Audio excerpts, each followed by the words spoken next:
오늘 윤석열 전 대통령의 내란 우두머리 혐의 3차 공판이 열렸습니다. 첫 공개 출석이었는데 취재진 질문엔 아무런 답을 하지 않았습니다. 이 재판에선 총을 쏴서라도 문을 부수고 국회로 들어가라는 윤 전 대통령의 통화 내용을 들었다는 증언이 또 나왔습니다.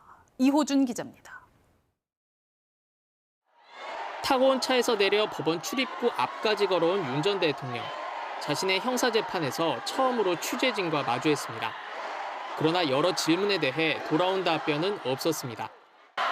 비상계엄 선포에 대해 사과하실 생각 있나요? 과연 민주주의라 생각하십니까? 전 국민에게 하실 말씀 없습니다. 이 과정에서 경호처 직원들은 질문하는 기자의 양쪽 팔을 번갈아 강제로 잡아 끌기도 했습니다. 3차 공판에서 법정 증언에 나선 이는 비상계엄 당시 이진우 전 수방사령관과 같은 차를 타고 있던 부관입니다.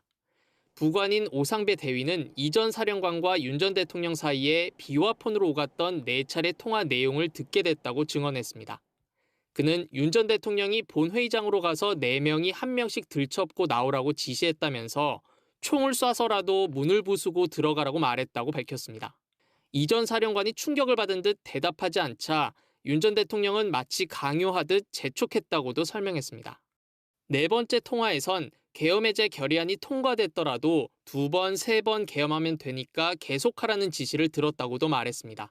오대희는 처음엔 윤 전 대통령이 법리적으로 옳은 일을 하고 책임을 질 거라 생각했지만 윤 전 대통령 측의 이 기자회견을 보고 부하를 버린 느낌을 받았다고 밝혔습니다. 대통령이 체포 채자도 얘기한 적도 없을 뿐만 아니라 윤 전 대통령 측은 오대희 증언에 대해 직접 통화한 게 아니라 옆에서 들었다는 점을 거론하며 신빙성에 의문을 제기했습니다. 또 이 전 사령관의 비화폰 수발신 기록에 윤 전 대통령과의 통화 내역은 없다는 변호인 측 질문에 대해 오대희는 틀림없다면서 사령관이 건네준 안보폰 화면에 분명히 대통령님이라고 표시돼 있었다고 말했습니다.